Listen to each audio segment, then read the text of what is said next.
Salut TikTok, on est le 14 juin 2023, on est au lendemain d'une date qui aurait dû être importante pour l'immobilier.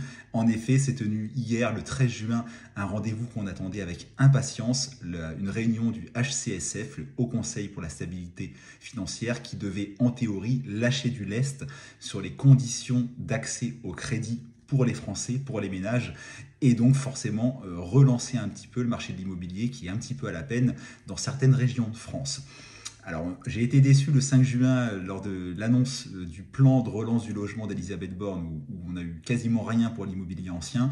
Et ben, un petit peu la même déception hier. Seuls les investisseurs immobiliers voient une petite lueur d'espoir dans la réunion d'hier. Je vais vous le dire à la fin de la vidéo, mais pour le reste, pas grand-chose va changer. On attendait éventuellement un assouplissement du taux d'endettement maximum à 35%, c'est pas le cas. On attendait peut-être un assouplissement de la durée maximale des prêts qui est de 25 ans, c'est pas le cas. On lâche rien sur ces sujets-là. On confirme par contre, même si ça n'a pas suffi à relancer la production de crédit cette année, mais on confirme la mensualisation du calcul du taux d'usure jusqu'à la fin de l'année. Pour rappel, ça a fait un grand bruit le taux d'usure cette dernière année dans l'immobilier. Son calcul était trimestriel. Depuis quelques mois, il était mensuel. Ça devait s'arrêter en juillet. Et finalement, c'est prolongé jusqu'à la fin de l'année. Mais on a quelques mois de recul pour se rendre compte que ça n'a pas relancé la production de crédit. Le seul mot qui est donné, c'est que le HCSF nous dit que à aujourd'hui, il donne une marge de manœuvre aux banques de 20% pour déroger aux fameux critères de la durée maximum et du taux d'effort maximum de 35%. Ça, c'est une règle qui existe depuis quelques années et les banques jouent moyennement le jeu parce que à peine 13% des crédits dérogent aux règles du HCSF alors que le HCSF donne une marge de manœuvre de 20% aux banques.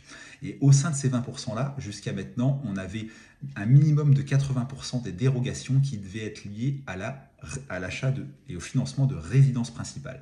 Ça voulait dire quoi? Ça voulait dire que les investisseurs immobiliers, très souvent concernés par des problématiques de taux d'effort notamment, avec le calcul différentiel des loyers, etc., avaient le droit à une dérogation d'une banque, mais qui ne pouvait représenter que 20% des 20%, c'est-à-dire très peu. Et là, le HCSF a majoré à 30% au sein des 20% de dérogation la possibilité des banques de déroger pour les financements d'investisseurs locatifs. Donc c'est une toute petite lueur d'espoir qu'on a eue suite à la réunion d'hier. Ça ne va pas changer grand-chose pour le français classique, le français moyen qui veut acheter sa résidence principale, si ce n'est la poursuite de la mensualisation du taux d'usure, mais ça ne va pas être magique en mon sens. Et ça va par contre un petit peu favoriser l'accès à l'emprunt immobilier pour les investisseurs locatifs, parce qu'en plus, le HCSF a dit qu'il va y avoir des contrôles, entre guillemets, des banques une fois par trimestre, pour s'assurer qu'elles jouent le jeu et qu'elles font bien un minimum de dérogation.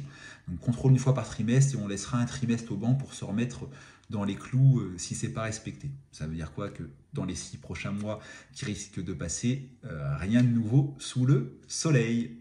Ciao TikTok.